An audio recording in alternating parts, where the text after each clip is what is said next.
आने के आधार पर क्रमबद्ध कीजिए, अर्थात उनको क्रमबद्ध किया जाना है कि कब किस राज्य को राज्य का स्तर दिया गया था। तो इसका सबसे पहले अरुणाचल प्रदेश को देख लें, अरुणाचल प्रदेश को राज्य का दर्जा कब दिया गया था, यह आपको बताना है। तो कब दिया गया था, यह 1987 में। कब दिया गया था बच्चों, 1987 में यह दर्जा दिया गया था। दूसरा नागालैंड को देख लेंगे, नागालैंड को राज्य का दर्जा कब दिया गया था, तो ये दिया गया था 1963 ईस्वी में, सन 1963 में दिया गया था।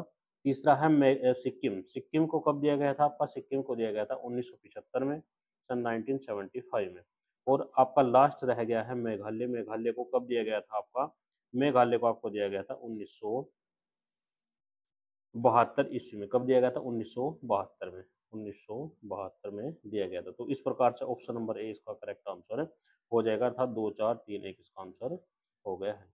अगला क्वेश्चन देखेंगे, क्वेश्चन नंबर 2, दो में क्या कहा गया, भारत में भौम जल के संदर्भ में निम्नलिखित कथनों पर विचार करना है। इनमें से कौन कौन से कथन सही हैं वह आपको बताना है। सबसे पहले दिया गया है, नलकूपों की सहायता से भौम जल का बड़े पैमाने पर संपयोजन किया गया है, बिल्कुल सही बात है। दूसरा है, हरित क्रांति के आगमन के साथ साथ भौम जल की मांग बढ़नी आरंभ हुई है, बिल्कुल हुई है। हरित क्रांति के साथ साथ भौम जल की मांग बढ़नी भी आरंभ हुई है। तो यह दोनों के दोनों ही ऑप्शन इसमें सही हो जाते हैं। अगला क्वेश्चन दिया गया है क्वेश्चन नंबर 3, 3 में क्या कहा गया है, देखिए क्वेश्चन नंबर 3 दिया गया है, देखें, पृथ्वी के स्थलमंडल की बड़े पैमाने पर गतियों का वर्णन करने के लिए प्लेट विवर्तनिक एवं वैज्ञानिक सिद्धांत है। प्लेट विवर्तनिक के संबंध में निम्नलिखित कथनों में से कौन सा एक सही नहीं है, कौन सा कथन सही नहीं है, इस बात को विशेष तौर पर ध्यान रखना है भाई। कहीं पर पूछ लेता है कि सही है और कहीं पर पूछ लेता है कि सही नहीं है, तो इनको ध्यान करके देखेंगे। देखिए इसमें ऑप्शन नंबर फर्स्ट दिया गया है, प्लेट विवर्तनिक प्लेट महासागरीय स्थल मंडल और अपेक्षाकृत मोटे महाद्वीपीय स्थल मंडल से बनी होती है, बिल्कुल ये सही बात है। दूसरा है, पृथ्वी के स्थल मंडल की प्रबलता अंतर्निहित दुर्बलता मंडल की अपेक्षा उच्च होने के कारण विवर्तनिक प्लेट गति करने में समर्थ है, यह भी सही है। तीसरा, पृथ्वी का स्थलमंडल विवर्तनिक प्लेट में खंडित हो जाता है, यह भी बात सही है। लेकिन ऑप्शन नंबर डी में दिए गए अपसारी प्लेट सीमाओं के अनुदिश सबडक्शन प्लेटों को आवरण के अंदर ले जाती हैं, यह बात इसमें गलत है, अर्थात यह तथ्य गलत है, अर्थात ऑप्शन नंबर डी इसका सही आंसर हो गया है। क्वेश्चन नंबर 4 देखें, क्वेश्चन नंबर 4 में क्या कहा गया है, देखिए, मोनेक्स किससे संबंधित है, मोनेक्स किससे संबंधित, तो मोनेक्स किससे संबंधित है, यह मानसून से संबंधित है, अर्थात मानसून प्रयोग से संबंधित है। अगला क्वेश्चन देखेंगे, क्वेश्चन नंबर 5, नदियों द्वारा उनके मार्ग में बना निम्नलिखित विशेषताओं को उधर प्रवाह से प्रारंभ कर क्रमबद्ध कीजिए। तो क्रमबद्ध करनी है, तो सबसे पहले क्या आएगा, जब नदियों का मार्ग बनेगा तो सबसे पहले क्या आएगा, इसमें प्रपात का निर्माण होगा। दूसरा, फिर विसर्प बनेगा, क्या बनेगा, विसर्प। और फिर उसके बाद में किसका निर्माण होगा आपका, फिर होगा चापाकार झील का, और फिर उसके बाद डेल्टा, सबसे लास्ट में क्या बनता है, डेल्टा बनता है। सभी ने यह क्वेश्चन पढ़ा होगा। अगला क्वेश्चन देखेंगे, क्वेश्चन नंबर आपका है बच्चों, क्वेश्चन नंबर 6। देखिए 6 में क्या कहा गया है,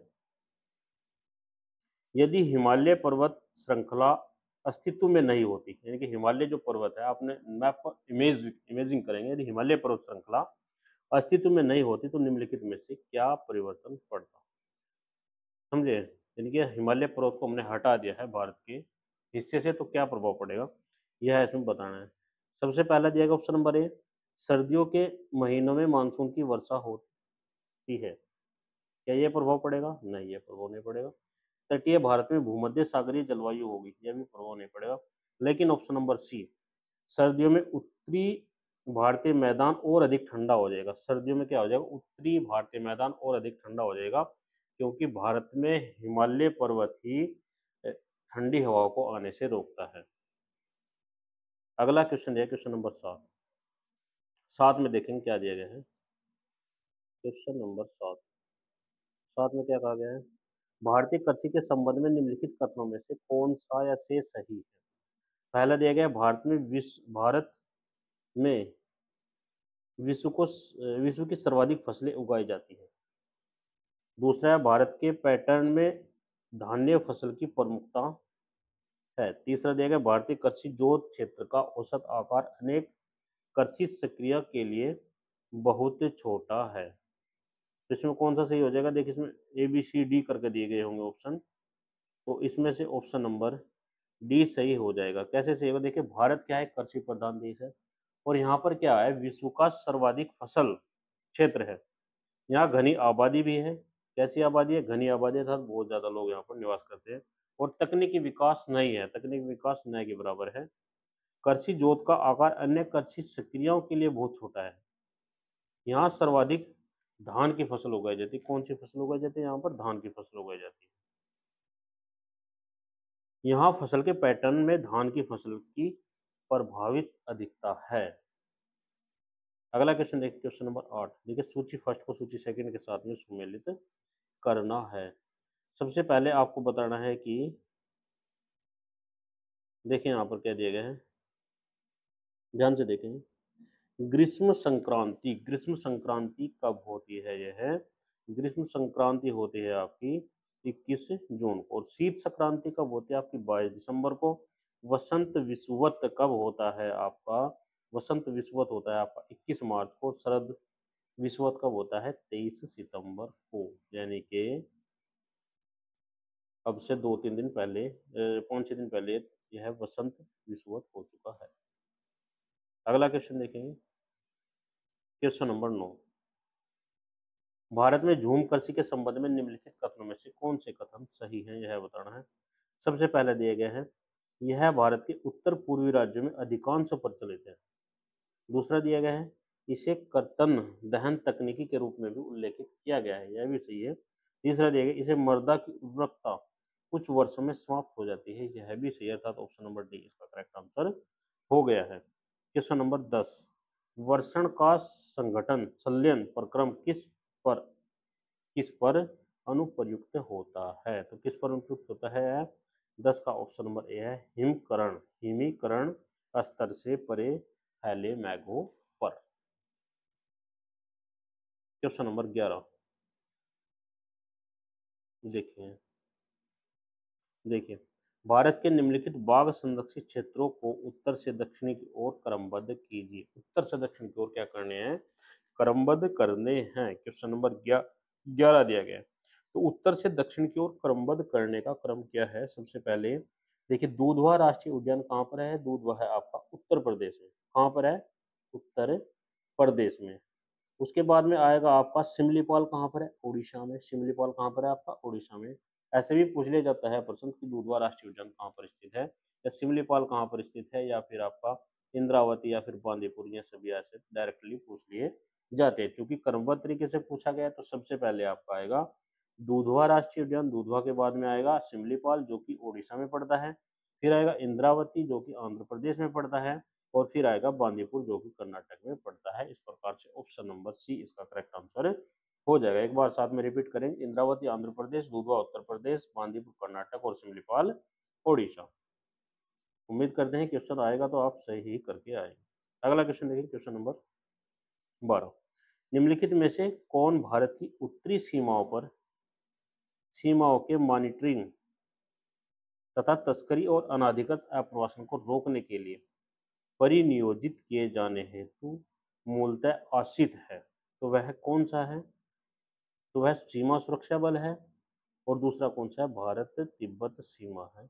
अर्थात ऑप्शन नंबर 2 और 3 इसके सही आंसर हो जाते हैं। Question number 13। देखिए 13 में क्या कह रहा है, 13 को देखते हैं ध्यान से।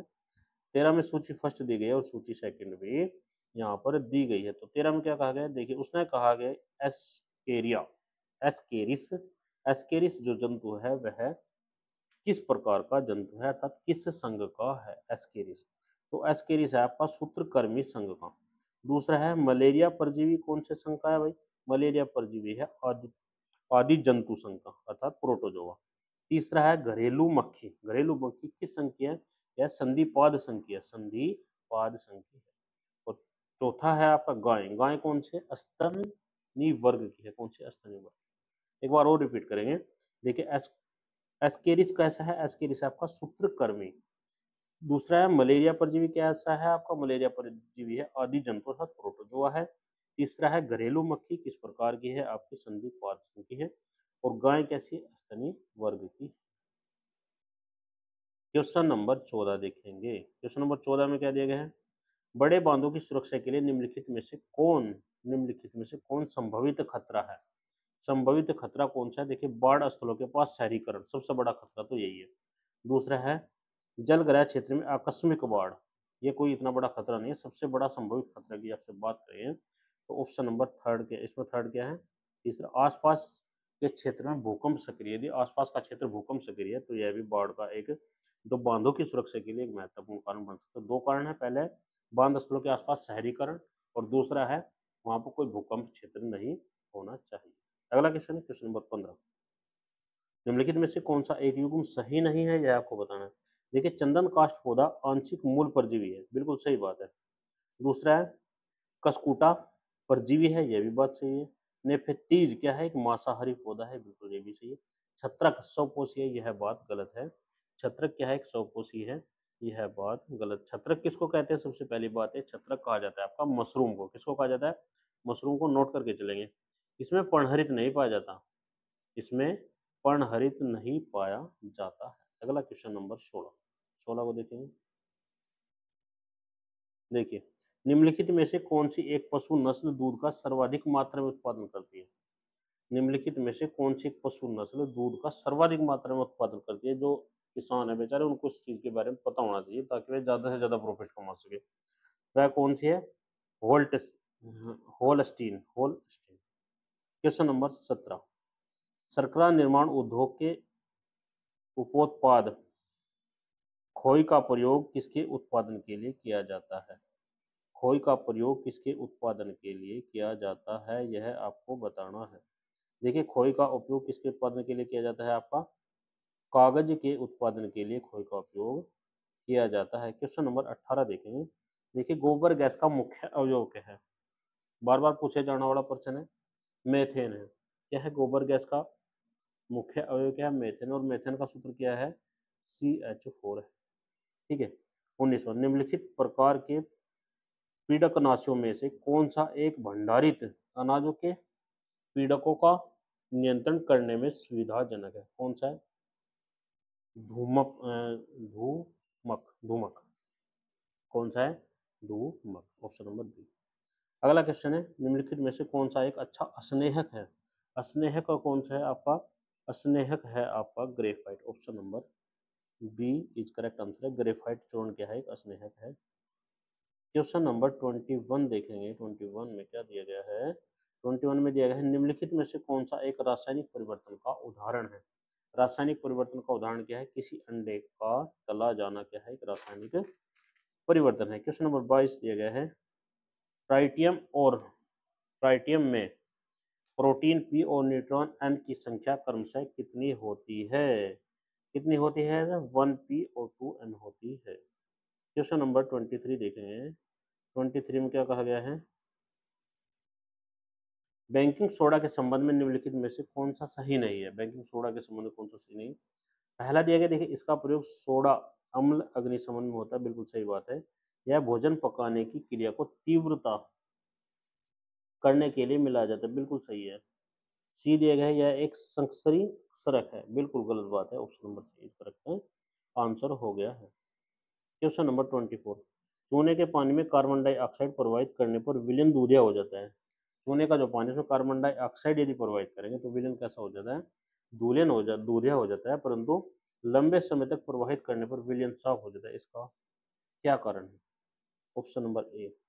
और अधिक कार्बन डाइऑक्साइड प्रवाहित करने पर प्रारंभ में बना कैल्शियम कार्बोनेट घुलनशील कैल्शियम कार्बोनेट में रूपांतरित हो जाता है, यही इसका मुख्य कारण है। क्वेश्चन नंबर 25 देखिए। 25 में क्या कहा गया, पेंटों में क्रोमियम ऑक्साइड पेंट का कौन सा रंग बनता है। पेंट का कौन सा रंग बना है, क्रोमियम ऑक्साइड मिलेगा तो हरा रंग बनेगा। कार्बन का वह रूप जिसे ग्रेफाइट कहा जाता है, तो वह कौन सा है, कार्बन का वह रूप जिसे ग्रेफाइट कहा जाता है हीरे की अपेक्षाकृत बेहद विद्युत का चालक होता है। क्वेश्चन नंबर 27, देखिए विषुवतीय क्षेत्र में ग्रीष्म के अलावा कौन सी और ऋतु नहीं होती है? वह कौन सी नहीं होती है? ऑप्शन नंबर ए है, पूरे वर्ष में दिन और रात लगभग समान लंबाई के होते हैं। यही इसका करेक्ट आंसर हो गया। क्वेश्चन नंबर 28 नाम आंदोलन के बारे में दिया गया है। चलो तो डिस्कशन कर ही लेते हैं, हो सकता है आपके एग्जाम में पूछ ले जाए। गुट निरपेक्ष आंदोलन अर्थात नाम उपनिवेशिक व्यवस्था की समाप्ति और अफ्रीकी, एशिया, लैटिन अमेरिका, विश्व के अन्य क्षेत्रों के लोगों के स्वतंत्र संघर्ष के दौरान शीत युद्ध के चरम पर होने के समय सर्जित और प्रतिष्ठित किया गया था। बिल्कुल सही बात है।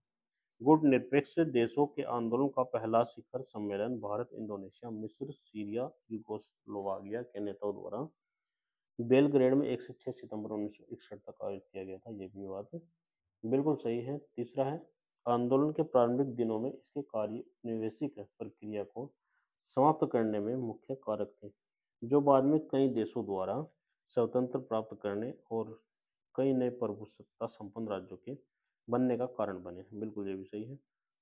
आंदोलन का मूल सिद्धांत दोनों गुटों के सैनिक गठबंधनों में सम्मिलित होने होकर दोनों महाशक्तियों से समान दूरी बनाए रखना था। यह तथ्य क्या है? गलत है, अर्थात 1, 2, 3 इसके सही आंसर हो जाएंगे।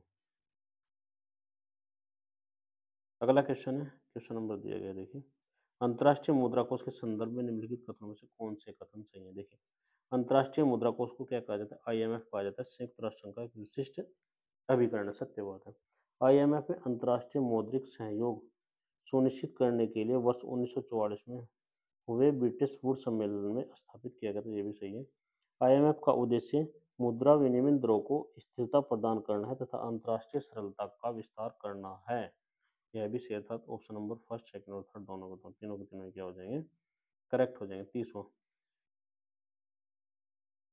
विश्व बैंक से संबंधित निम्नलिखित कथनों पर विचार कीजिए। देखिए, विश्व बैंक से संबंधित कथन दिए गए, इनके पर आपको विचार करना है। देखिए, पहला देखिए, विश्व बैंक वर्ष 1940 में स्थापित किया गया था, जिसका मुख्यालय कहाँ पर है? न्यूयॉर्क में है। क्या यह कथन सही है? बताइए, क्या यह कथन सही है? तो यह कथन सही नहीं है, यह कथन सही नहीं है।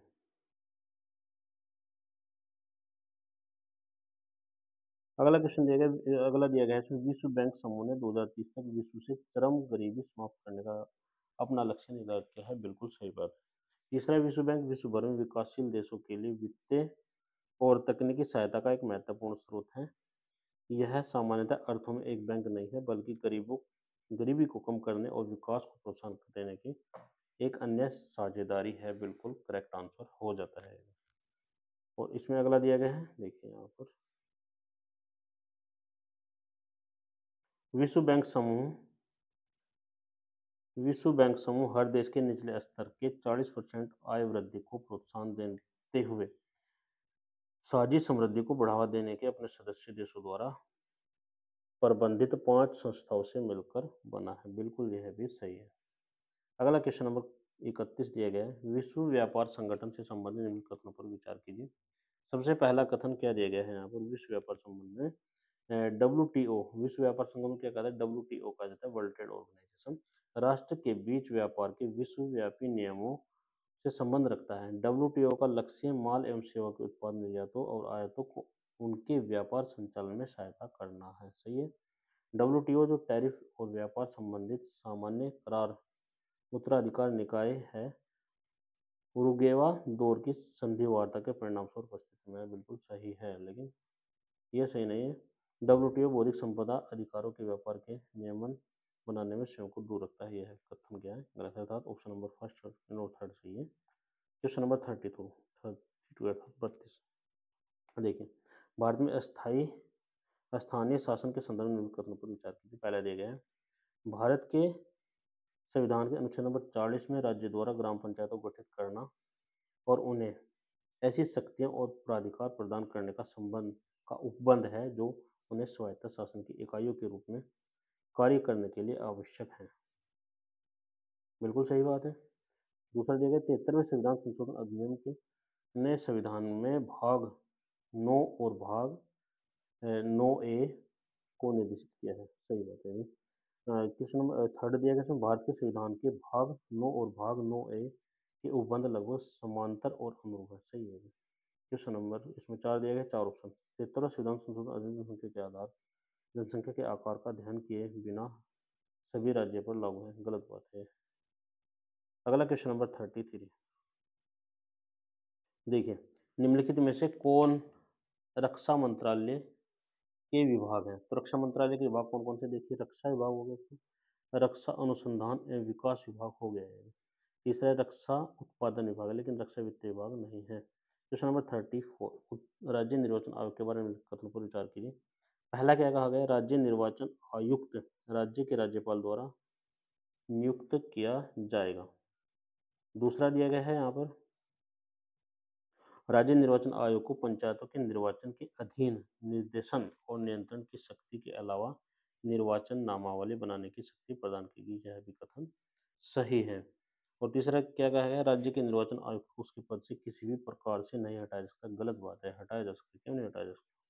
तो अर्थात इस प्रकार से option number B correct answer हो गया है आपका। क्वेश्चन नंबर 35 में क्या कहा? भारतीय न्यायपालिका के बारे में निम्नलिखित में से कौन सा कथन सही नहीं है? सही नहीं, सबसे पहले तो सही देख लें कौन से। तो सही कौन सा? भारत के संविधान ने संयुक्त राज्य अमेरिका की तरह न्यायालयों की दोहरी प्रणाली का उपबंध नहीं किया है। बिल्कुल सही बात है। भारत में अधीनस्थ न्यायालय का संगठन अलग अलग राज्यों में थोड़ा भिन्न है। बिल्कुल सही बात है ये भी। तीसरा देखिए, भारत के प्रत्येक राज्य में अलग कुछ न्यायालय है। भारत के प्रत्येक राज्य में लगभग गलत बात है। कुछ राज्य ऐसे हैं जहाँ पर उस न्यायालय है नहीं और वो दूसरे न्यायालयों से संबंध है। तीसरा देखिए, आपराधिक और सिविल पक्ष के अधिकारों के पदनाम में एकरूपता लाने के लिए उच्चतम न्यायालय ने एक अखिल भारतीय न्यायिक सेवा के गठन के निर्देशन जारी किए हैं। बिल्कुल सही है, अर्थात ऑप्शन नंबर सी इसमें गलत है। यही इसका आंसर हो जाएगा। Question number 36। देखिए 36 क्या कहा गया है? क्या कहता है? GAGAN अर्थात गगन GGS से संबंध भू संवर्धन मार्ग निर्देशन प्रणाली के बारे में कथन पर विचार यहाँ पर करना है। पहला देखिए, भारतीय मुक्त वर्धित उपग्रह मार्ग निर्देशन संकेत प्रदान करता है जो GPS से 10 गुना अधिक परिशुद्ध है। बिल्कुल सही बात है। इसे इसरो और नासा के संयुक्त रूप से विकसित किया गया है। तो क्या ऐसा है? क्या ऐसा है? नहीं, ऐसा नहीं है। अगला क्वेश्चन देखिए, क्वेश्चन नंबर 37। अंडमान और निकोबार कमान अंडमान और निकोबार कमान कैसी है? सीधे सेनाध्यक्षों की समिति के अधीन प्रचलित एकाधिकार युद्ध क्षेत्र है यह। क्वेश्चन नंबर आपका 38। देखिए, ऑपरेशन कच्छ किसके संरक्षण के लिए एक NGO की पहल है? तो किसके संरक्षण के लिए? ओलिव रिडेल समुद्री कछुए के लिए यह है। अगला क्वेश्चन नंबर 39। देखिए इसमें क्या देगा? स्टार एलाइन नेटवर्क के संदर्भ में निम्नलिखित कथनों पर विचार करना है। सबसे पहले दिया गया है, वर्ष 1997 में स्थापित यह सदस्य एयरलाइन दैनिक उड़ानों वाले गंतव्यों और देशों की अधिकतम संख्या वाला अग्रणी व्यापारिक एयरलाइन नेटवर्क है। बिल्कुल सही बात है। दूसरा दिया गया है, अधिक राजस्व एकत्रित करने के प्रयत्न में एयर इंडिया हाल ही में स्टार एयरलाइन में शामिल हुई। बिल्कुल गलत बात है, अर्थात ऑप्शन नंबर फर्स्ट इसमें करेक्ट आंसर हो जाता है। क्वेश्चन नंबर आपका देखेंगे यहाँ पर 40 देखेंगे। देखिए, बेजी तेल शोधन कारखाना कहाँ पर है? बेजी तेल शोधन कारखाना कहाँ पर है? बेजी तेल शोधन कारखाना आपका है इराक में। कहाँ पर है? इराक में।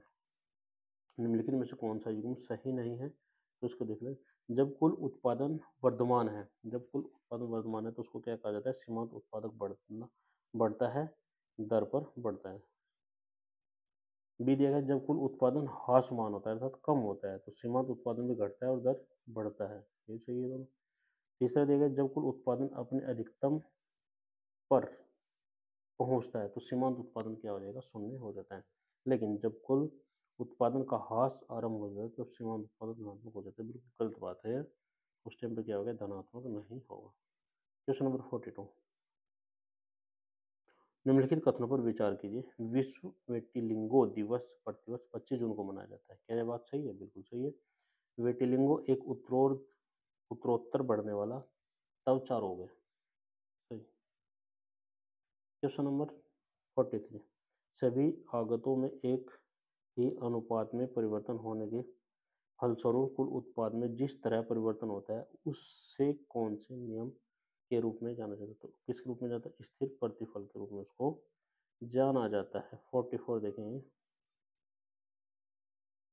रानी की बावड़, रानी की वाव अर्थात बावड़ी को हाल ही में यूनेस्को द्वारा विश्व विरासत स्थल की सूची में अनुमोदित किया गया है।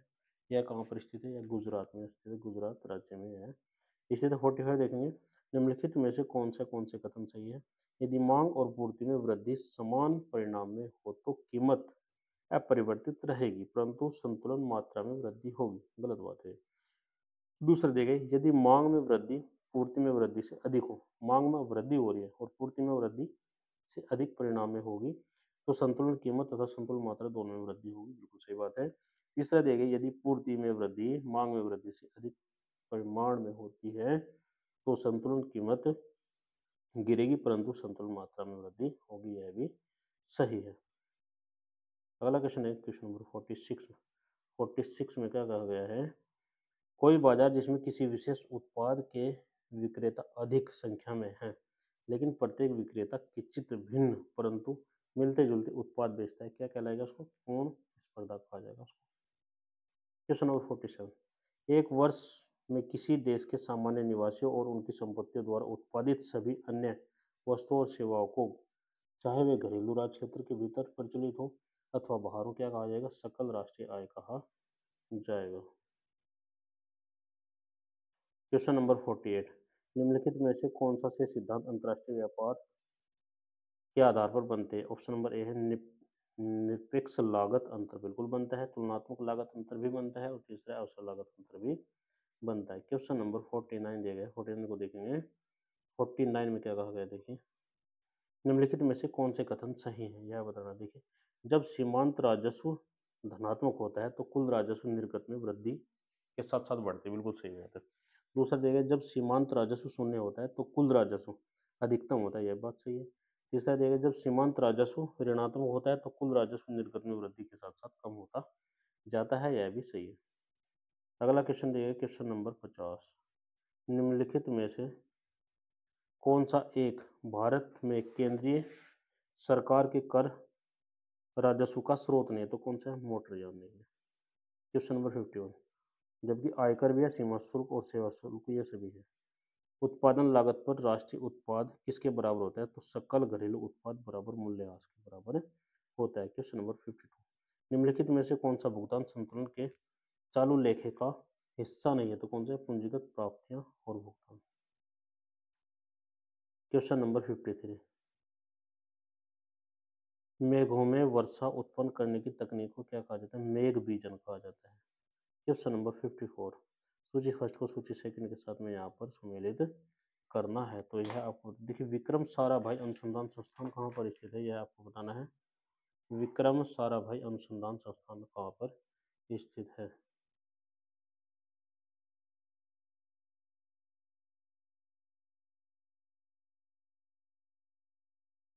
ये देखिए, विक्रम साराभाई क्या है? भौतिक अनुसंधान संस्थान है। होमी जी भाभा क्या है? टाटा मोटर्स अनुसंधान संस्थान है। सी एन राव क्या है? जवाहरलाल नेहरू उन्नत वैज्ञानिक अनुसंधान संस्थान है। और पीसी मालवीय क्या है? भारतीय सांख्यिकी संस्थान है। इस प्रकार से ऑप्शन नंबर फर्स्ट इसका करेक्ट आंसर हो जाएगा। अगला क्वेश्चन देखिए 55। सामान्य प्रकार के द्विफोकसी लेंस के ऊपर तथा निचले भाग क्रमशः क्या है? अवतल और उत्तल होते हैं। क्वेश्चन नंबर 56 अर्थात 56। विद्युत बल्ब के तंतु के निर्माण में टंगस्टन का प्रयोग क्यों किया जाता है? क्योंकि इसका क्या होता है? उच्च गलनांक होता है। 57। विद्युत बल्ब में सामान्यतः निष्क्रिय नाइट्रोजन और आर्गन गैसों का प्रयोग किया जाता है, क्योंकि तंतु का जीवन काल क्या हो जाता है? बढ़ जाता है ऐसा करने से। क्वेश्चन नंबर 58 क्या कहा गया है? 58। प्रकाश के विक्षेपण की परिघटना में लघुत्तम तरंगदैर्ध्य की प्रकाश तरंग त्वरित हो जाती है और न्यूनतम अपरिवर्तित होती है। Question number 59। निम्नलिखित में से किसके द्वारा उत्पन्न तरंगों को दोलनदर्शी द्वारा देखा जाता है? दृश्य प्रकाश। Question number 60। देखिए 60 में क्या कहा गया है? बोरा द्वारा यथा प्रभावित किसी परमाणु की विभिन्न कक्षाओं में इलेक्ट्रॉनों का वितरण निम्नलिखित में से कौन सा के में के कक्षा में K कक्षा में 2 इलेक्ट्रॉन, L कक्षा में 8 इलेक्ट्रॉन, M कक्षा में 18 इलेक्ट्रॉन होते हैं। ऑप्शन नंबर सी इसका करेक्ट आंसर हो गया है। बाकी का जो एग्ज़ाम है, बाकी का जो पेपर है उसको हम कल डिस्कशन करेंगे, वरना वीडियो काफ़ी लंबी हो जाएगी और आप भी बोर हो जाएँगे। इसी के लिए जय हिंद, जय भारत। और ऐसे ही हमारे साथ में वीडियो देखने के लिए हमारे चैनल को सब्सक्राइब कर लें।